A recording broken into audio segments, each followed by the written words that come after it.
हाँ तो बच्चा पार्टी हम लोग फिर से आ गए हैं। सोल्यूशन चैप्टर पढ़ रहे हैं। सोल्यूशन में हम लोग आगे कंटिन्यू करते हैं। सोल्यूशन में जो अगला टॉपिक हमको पढ़ना है वो आपका है सॉल्युबिलिटी। ठीक है, सबसे पहले जानते हैं कि सॉल्युबिलिटी होता क्या है। Eight fix temperature and pressure the maximum amount of solute can be dissolve in a particular solvent is called solubility.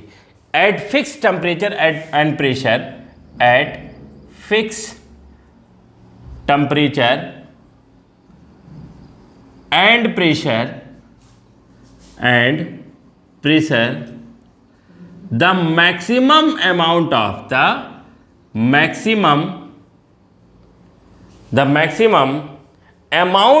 solute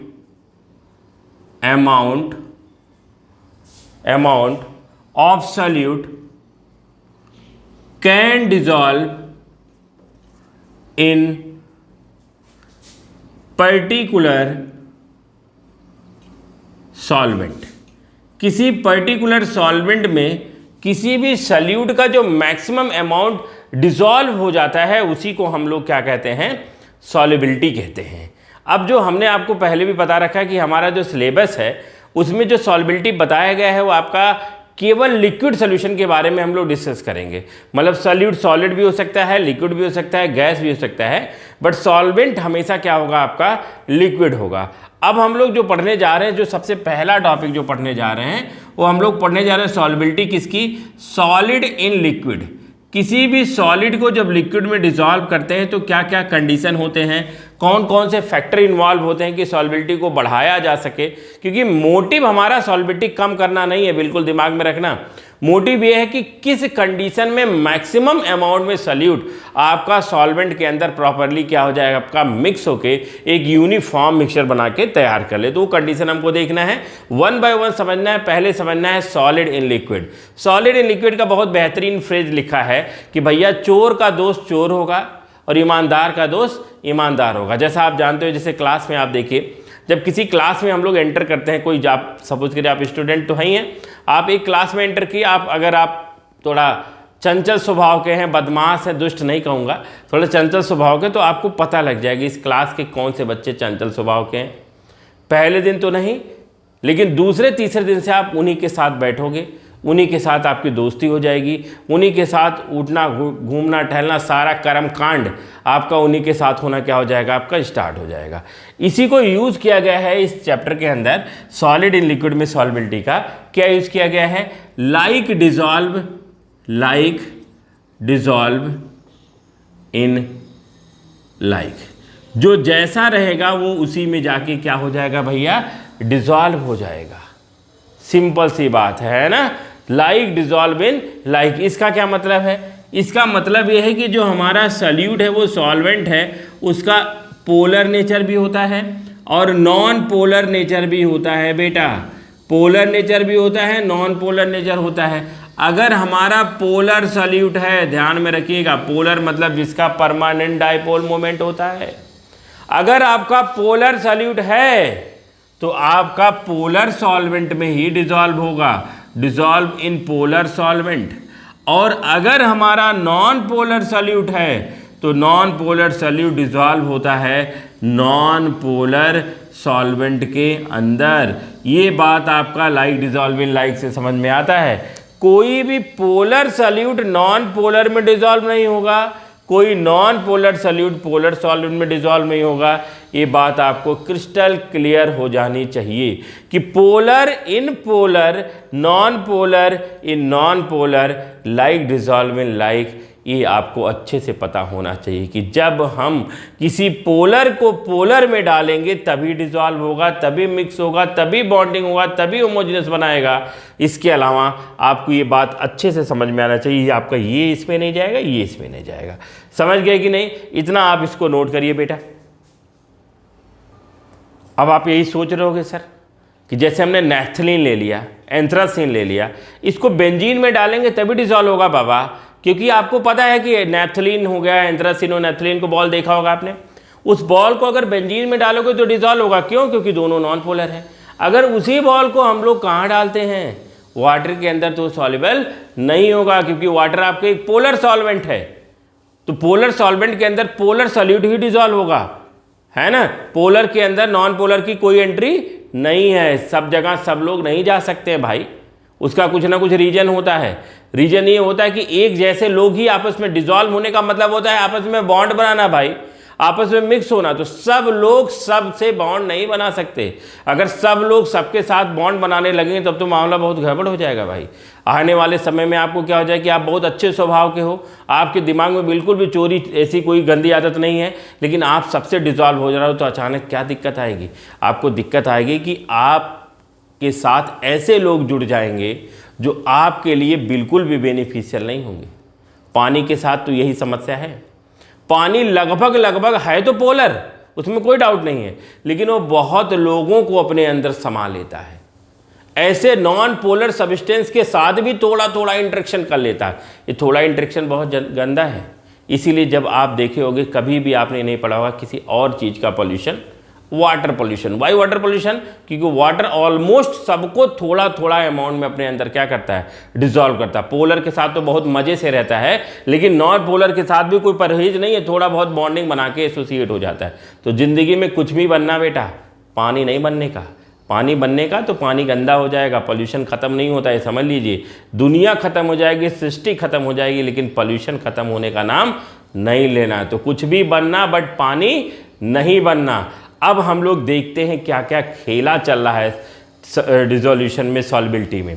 आपने लिया है एक कंटेनर, ये लिया मैंने, लिया एक डब्बा फटा सा दम टग्गा मग्गा उग्गा जो भी कहिए, इसके अंदर भरा मैंने क्या, पानी। इसके अंदर भर दिया क्या भाई, पानी। पानी को अंग्रेजी में क्या कहते हैं, वाटर, लेकिन भर दिया है हमने इसके अंदर पानी। ये है आपके वाटर के छोटे छोटे छोटे छोटे मॉलिक्यूल।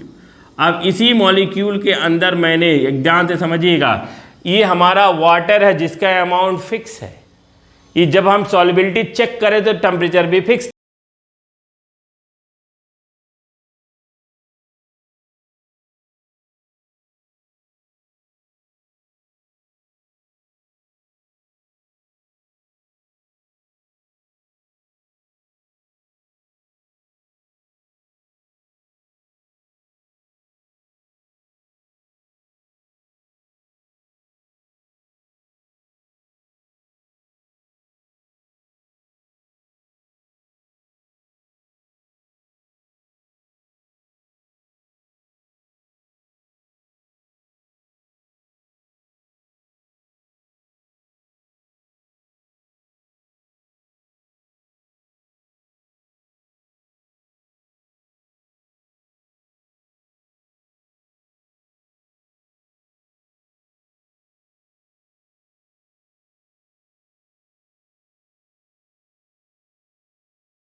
ल्यूशन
एक मॉलिक्यूल गया और जो एक थोड़ा डिसॉल्व होने से अपने आप को मना कर रहा था, और यहां से दूसरा एक गया अंदर, खटाक दे दोनों एक दूसरे से क्या किए, टकराए, बहुत तेजी से एक दूसरे से क्या किए, टकराए। क्यों? क्योंकि बताया भाई एक जैसे लोग एक दूसरे से मिलते जरूर हैं। चीनी डाले जा रहे हो, डाले जा रहे हो, डाले जा रहे हो, डाले जा रहे हो, तो कुछ लोग ऐसा होंगे कि उनकी सॉल्बिलिटी धीरे धीरे धीरे धीरे कम होती जाएगी।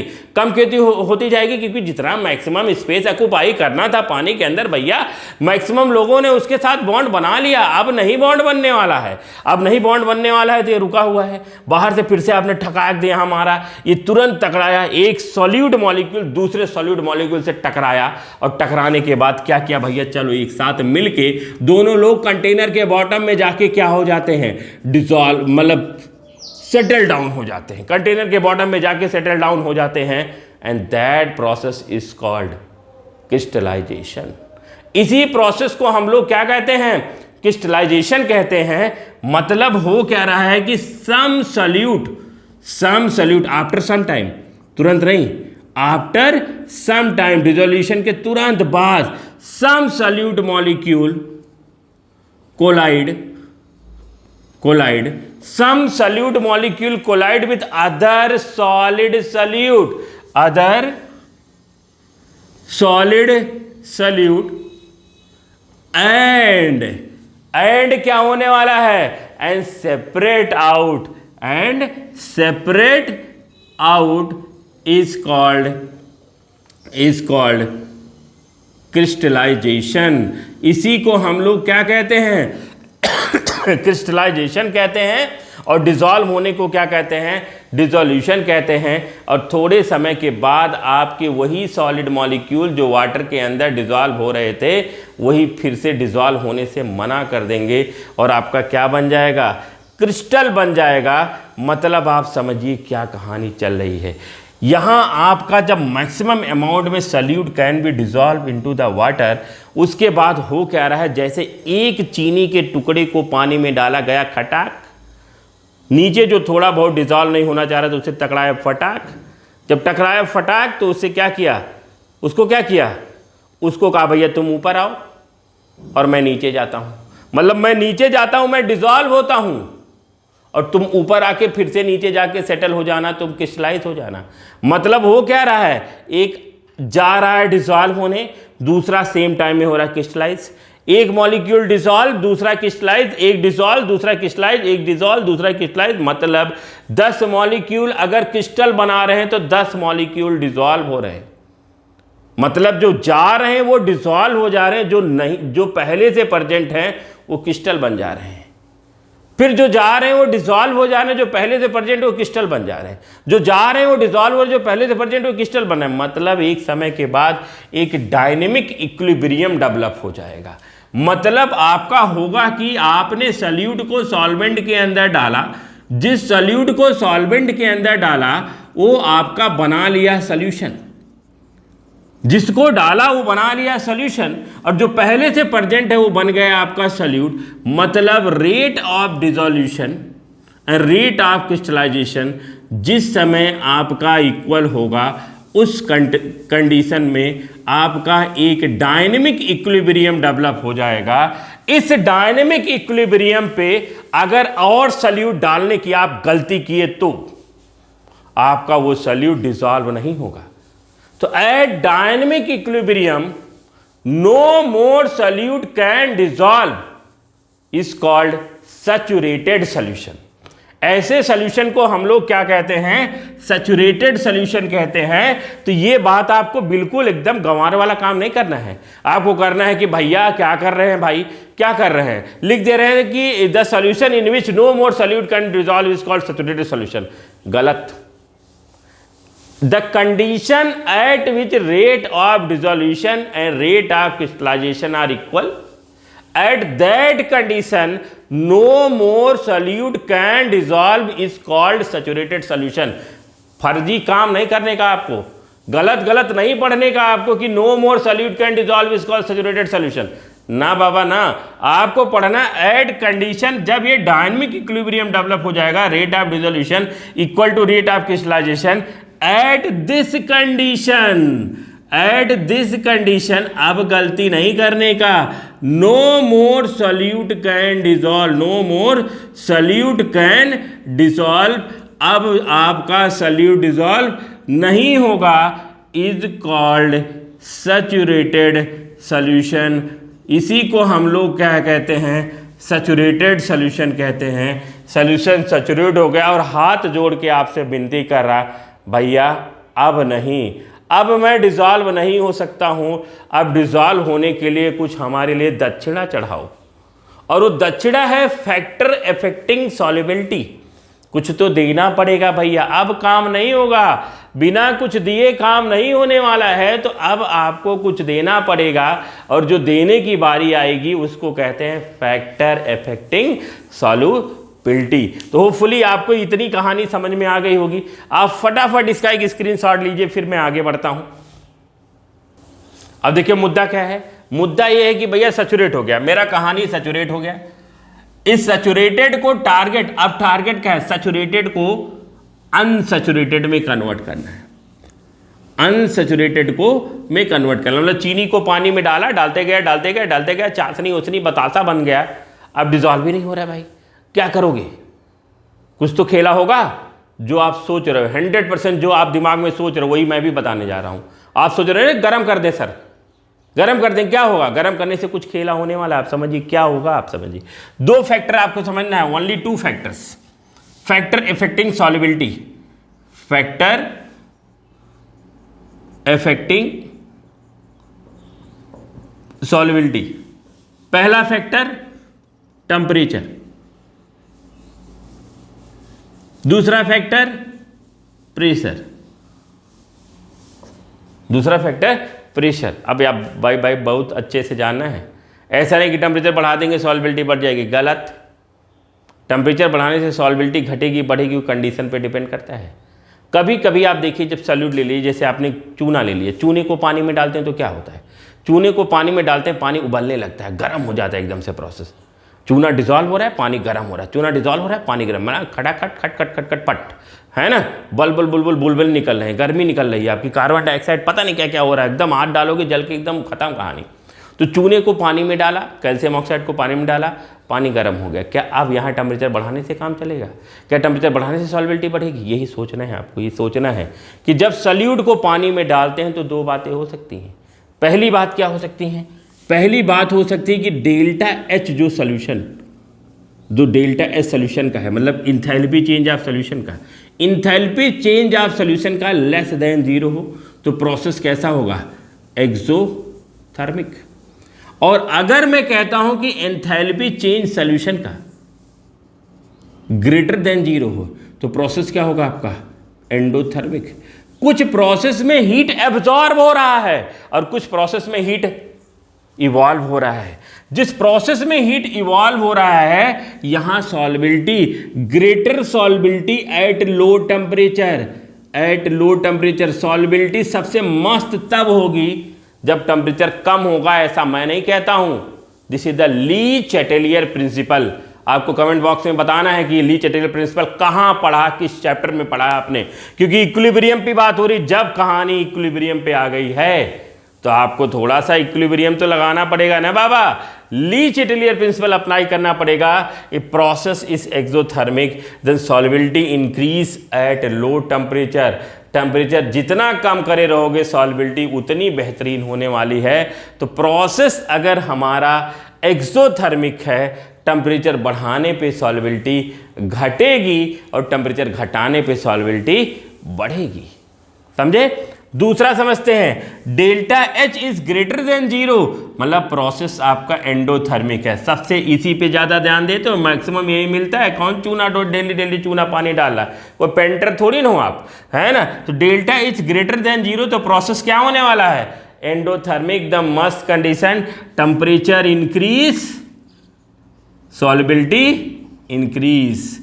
मतलब यहां आपका सॉल्युबिलिटी बढ़ाने के लिए हाई टेम्परेचर रखना है और यहां सॉल्युबिलिटी बढ़ाने के लिए लो टेम्परेचर रखना है। प्रोसेस एक्सोथर्मिक में टेम्परेचर बढ़ाएंगे, टेम्परेचर बढ़ाया भैया, यहां टेम्परेचर खटाक दे बढ़ाया, सॉल्युबिलिटी फटाक दे घटा। लेकिन यहां टेम्परेचर खटाक दे बढ़ाया, सॉल्युबिलिटी भी फटाक दे क्या हो गया आपका? बढ़ गया। तो ध्यान देना है कि आपका प्रोसेस एक्सोथर्मिक हो रहा है या आपका प्रोसेस एंडोथर्मिक हो रहा है। होपफुली आपको ये सॉल्बिलिटी का जो टॉपिक है आपको बढ़िया से समझ में आ रहा होगा। अब एक बात और आपको बतानी रहेगी, मात्र 2 मिनट अगर आप सब्र करेंगे तो बहुत इंपॉर्टेंट बात, क्योंकि आपके कॉम्पिटिटिव एग्जाम में वहीं से क्वेश्चन आता है। ये बहुत इंपॉर्टेंट बात बताई मैंने सॉल्बिलिटी की। इसके अलावा भी एक और इंपॉर्टेंट बात है, तो इसको आप बढ़िया से नोट कर ले, अच्छे से नोट कर लें। मेरे राइटिंग में ना जाए, मेरी राइटिंग हो सकती खराब हो, बट अगर आप लिखोगे अपनी कॉपी में और इसको समझोगे तो आपका कोई भी ऐसा क्वेश्चन नहीं है जो सॉल्व ना हो। आप इसको पहले नोट करिए। अब यहाँ तक मैंने जनरल बातें कर ली हैं। अब मैं एक आयनिक सॉलिड का एग्जाम्पल लेता हूँ और वहीं से आपका पढ़ा के 2 से 4 मिनट में इस लेक्चर को विराम देता हूँ। अब देख लीजिए, 2 मैंने एग्जाम्पल लिया। एक लिया मैंने कैल्शियम कार्बोनेट लाइमस्टोन और एक लिया मैंने सोडियम क्लोराइड NaCl। अगर हम पानी में डालेंगे, कमेंट बॉक्स में बता रहे रहना, अगर नमक को पानी में डालेंगे बढ़िया से डिजॉल्व होगा, अच्छे से डिजॉल्व होगा, कोई दिक्कत वाली बात नहीं। डेली आप देख रहे हो नमक को पानी में डाल रहे हो, नमक पानी में जाता है और आपका डिसॉल्व हो जाता है। सेम टाइम पे अगर हम लाइमस्टोन कैल्शियम कार्बोनेट को पानी में डालते हैं ये डिसॉल्व नहीं होता। मतलब ये आपका वाटर में सॉल्युबल है, इसको वाटर में डाला ये आपका डिसॉल्व हो गया, ठीक, और इसको वाटर में डाला और ये डिसॉल्व नहीं हुआ, नॉट डिसॉल्व, ठीक। तो आप ये बात समझिए, आपका एसरेशन रीजनिंग के भी क्वेश्चन आते हैं। All ionic solid dissolve in water पूरी तरह से सही बात नहीं है। आयनिक solid generally dissolve in water सही है। क्या आयनिक सॉलिड दिमाग में आते केवल सॉल्ट चलता है, नमक चलता है, NaCl चलता है, ये भी तो कैल्शियम कार्बोनेट भी तो सॉल्ट है, इसके बारे में क्या नहीं सोचा है ना। तो देखते हैं क्या ऐसा कारण है, क्या ऐसा फैक्टर है जो आपका यहाँ सॉल्बिलिटी को सपोर्ट कर रहा है, यहाँ सॉल्बिलिटी को सपोर्ट नहीं कर रहा है। आयनिक सॉलिड के पास जितने भी आयनिक सॉलिड होते हैं, सारे आयनिक सॉलिड के पास एक एनर्जी होती है जिसको हम लोग कहते हैं लैटिस एनर्जी, जो मैं आपका डिस्कस करूंगा सॉलिड स्टेट चैप्टर में। बट अभी आपको समझना है कि आयनिक सॉलिड के पास एक एनर्जी है जिसको कहते हैं लैटिस एनर्जी। क्या कहते हैं बेटा? Lattice energy. और जो हमारा पनिया है ना, वाटर के पास एक एनर्जी है जिसको कहते हैं हाइड्रेशन एनर्जी। Hydration energy. आयनिक सॉलिड के केस में यही लड़ाई है, किसकी एनर्जी ज्यादा, किसकी एनर्जी कम, तभी तो होगा बबल गम, तभी मतलब डिसॉल्व होगा ना आपका। तो आयनिक सॉलिड के पास लैटिस एनर्जी, वाटर के पास हाइड्रेशन एनर्जी। आप देख लीजिए, अब आयनिक सॉलिड के पास लैटिस एनर्जी, वाटर के पास हाइड्रेशन एनर्जी। मैं 3 कंडीशन लेता हूं यहां लैटिस एनर्जी, यहां हाइड्रेशन एनर्जी, यहां लैटिस एनर्जी, यहां हाइड्रेशन एनर्जी। अगर आयनिक सॉलिड का, ध्यान से समझिए, खत्म, खेला खत्म, टिक किया, आंसर आ गया। अगर आयनिक सॉलिड की लैटिस एनर्जी ज्यादा है और वाटर की हाइड्रेशन एनर्जी कम है तो आपका वो आयनिक सॉलिड वाटर के अंदर इनसॉल्युबल होगा, चाहे पोलर हो चाहे पोलर ना हो, कुछ भी हो भैया। अगर लैटिस एनर्जी ज़्यादा है, हाइड्रेशन एनर्जी कम है, इनसॉल्युबल, मतलब मेरी एनर्जी कम है, मैं तुम्हारे बॉन्डवा को तोड़ नहीं पा रहा हूँ, क्योंकि तुम्हारे बॉन्ड को तोड़ने के लिए ज़्यादा पैसा देना है, ज़्यादा एनर्जी देना हो, है ही नहीं मेरे पास। अब उसको बढ़ाने का तरीका है कि इसमें हीट ऐड कर दो। जब हीट ऐड कर दोगे तो hydration energy plus heat energy का जब दोनों का मैग्नीट्यूड ज़्यादा हो जाएगा लैटिस एनर्जी, तो सॉल्बिलिटी बढ़ जाएगी। बट यहाँ नॉर्मल बात कर रहा हूँ, टेम्परेचर घटाने बढ़ाने की बात नहीं कर रहा हूँ। अब देखिए, अगर मैं कहता हूँ लैटिस एनर्जी और हाइड्रेशन एनर्जी दोनों बराबर, भैया दोनों एकदम से बराबर लड़ रहे हैं, इससे लड़ रहे हैं, तो जितना फोर्स मैं लगा रहा हूँ तो उतना फोर्स तुम लगा रहे हो, कभी मैं ऐसे पीछे हो जा रहा हूँ, कभी तुम पीछे हो, कभी हम, कभी तुम। मतलब क्या हो रहा भाई?